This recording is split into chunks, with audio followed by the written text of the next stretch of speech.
Hello everyone, आरडीजीएस classes में आप सभी का स्वागत है। और यहाँ पर हम देखेंगे सभी परीक्षाओं के लिए 10 महत्वपूर्ण प्रश्न।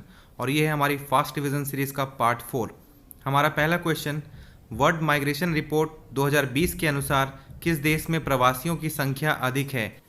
तो फिर इसका सही आंसर हो जाएगा अमेरिका। अमेरिका की राजधानी हो जाती है वॉशिंगटन डीसी, चीन की हो जाती है बीजिंग, रूस की राजधानी हो जाती है मॉस्को। आप यहाँ पे मैप में देख सकते हैं अमेरिका की लोकेशन कहाँ पर है। ये पड़ता है हमारे नॉर्थ अमेरिका में। तो अमेरिका की मुद्रा हो जाती है अमेरिकन डॉलर। यहाँ के राष्ट्रपति जो हाल ही में चुने गए हैं वो हैं जो बाइडन। उपराष्ट्रपति यहाँ की होती हैं कमला हैरिस। हमारा सेकंड क्वेश्चन, पुस्तक नेशनल सिक्योरिटी चैलेंजेस किसके द्वारा लिखी गई है? यहाँ पे आपके ऑप्शंस हैं बिपिन रावत, सुनील लांबा, आर के भदौरिया या फिर मनोज मुकुंद नरवणे। तो इसका सही आंसर हो जाएगा option number D, Manoj Mukund Naravane. Bipin Rawat हमारे देश के पहले सीडीएस हैं, सुनील लांबा हमारे पूर्व नौसेना प्रमुख हैं, आर के भदौरिया हमारे अभी की एयरफोर्स प्रमुख हैं और मनोज नरवणे हमारे आर्मी के प्रमुख हैं। हमारा क्वेश्चन नंबर 3, हाल ही में किस देश ने महात्मा गांधी की तस्वीर को अपने देश के सिक्कों पर अंकित करने की घोषणा की है? तो आपके यहाँ पे ऑप्शंस हो जाते हैं ब्रिटेन, अमेरिका, इजराइल, सऊदी अरब। तो इसका सही आंसर हो जाएगा ब्रिटेन। अमेरिका की राजधानी हो जाती है वॉशिंगटन डीसी, इजराइल की हो जाती है जेरूसलम, सऊदी अरब की हो जाती है रियाद। तो अब आप यहाँ पे देख सकते हैं यूरोप के मैप में यूनाइटेड किंगडम की लोकेशन। यहाँ पे हमें क्वेश्चन में पूछा जाता है कि फ्रांस से हमें कौन सा चैनल पार करके जाना पड़ता है लंदन। तो उसका सही आंसर हो जाता है इंग्लिश चैनल। ये आप लाइन देख रहे हैं इंग्लिश चैनल की, और इसके ऊपर पड़ जाता है नॉर्थ सी। नॉर्थ सी के ईस्ट में पड़ता है डेनमार्क देश, और ग्रीनलैंड जो कि विश्व का सबसे बड़ा आइलैंड है वो भी डेनमार्क के अधीन ही आता है। तो ये सब मिला करके पूरा हो जाता है हमारा यूनाइटेड किंगडम। और अब हम चलते हैं हमारे अगले क्वेश्चन की तरफ। हमारा जो है क्वेश्चन नंबर 4, ये कहता है निम्नलिखित में से कौन सी गैस ग्रीन हाउस गैसों में शामिल नहीं है? ऑप्शन है आपके कार्बन डाइऑक्साइड, मीथेन, हाइड्रोजन या फिर नाइट्रस ऑक्साइड। तो इसका सही आंसर हो जाता है hydrogen gas. Hydrogen gas green house gas में शामिल नहीं होती। हमारा क्वेश्चन नंबर 5, किस राज्य में सुइल नदी परियोजना चल रही है? आपके ऑप्शंस हैं हरियाणा, पंजाब, उत्तर प्रदेश या फिर हिमाचल प्रदेश। तो इसका सही आंसर हो जाएगा हमारा option number D, Himachal Pradesh. सुइल नदी परियोजना में रावी नदी की 3 सहायक नदियों का पानी भी जाता है। हमारा क्वेश्चन नंबर 6, ब्रह्मोस मिसाइल को संयुक्त रूप से विकसित किया गया है, और इसके ऑप्शंस हैं भारत जापान ने, भारत अमेरिका ने, भारत रूस ने या फिर भारत बांग्लादेश ने।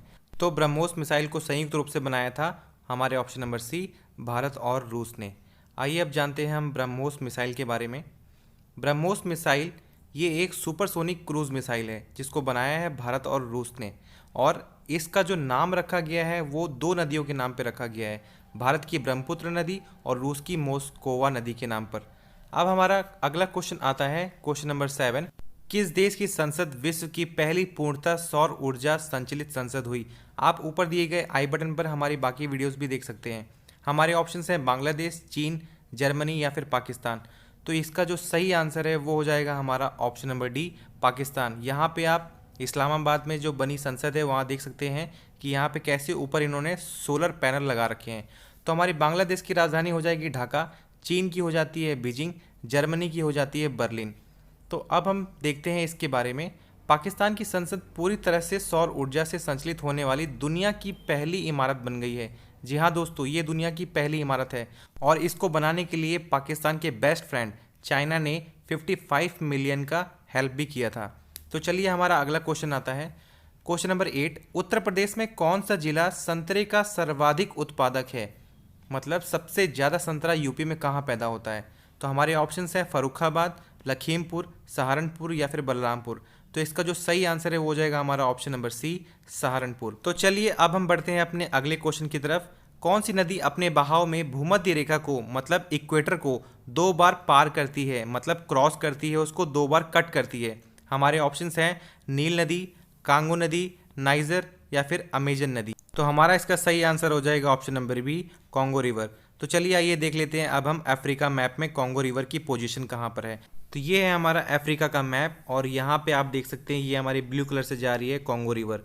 तो ये जो लाइन आप देख रहे हैं ये है हमारे इक्वेटर, जिसे हम कहते हैं भूमध्य रेखा, और जिसको कांगो रिवर 2 बार कट करती है। ये यहाँ से निकलकर यहाँ पे अटलांटिक ओशन में चली जाती है, मतलब 2 बार कट करती है। और यहीं पे एक और रिवर है लिम्पोपो रिवर, जो कि हमारी कट करती है मकर रेखा को, जिसे हम कहते हैं ट्रॉपिक ऑफ कैप्रिकॉर्न। ये निकलती है बोत्सवाना से और जाके गिरती है हमारी इंडियन ओशन में। तो क्या आप जानते हैं भारत में कौन सी नदी हमारी कर्क रेखा को काटती है? तो चलिए यहाँ पे देखते हैं कुछ याद रखने वाले पॉइंट। कांगो नदी भूमध्य रेखा को 2 बार पार करती है। भारत में माही नदी कर्क रेखा को 2 बार पार करती है। भारत में कौन सी नदी है? माही नदी। और लिम्पोपो नदी मकर रेखा को 2 बार पार करती है। तो आइए अब हम बढ़ते हैं अपने आखिरी क्वेश्चन की तरफ। ये बोलता है कि भारतीय संविधान में कितने आर्टिकल और कितनी अनुसूचियां हैं? तो यहाँ पे कुछ 4 ऑप्शन दे रखे हैं और इनमें से जो सही आंसर हो जाएगा वो है हमारा ऑप्शन नंबर बी, 395 अनुच्छेद व 12 अनुसूचियां, और साथ ही 22 भाग भी होते हैं। शुरुआत में 8 अनुसूचियां थी, जिसको संशोधन के द्वारा कुछ नए जोड़े गए तथा अब इनकी संख्या हो जाती है हमारी 395 अनुच्छेद तथा 12 सूचियां, साथ में 22 भाग भी। तो ये थे हमारे आज के top 10 question. Thanks for watching R D G S classes. Subscribe to our channel for more educational videos. Thank you.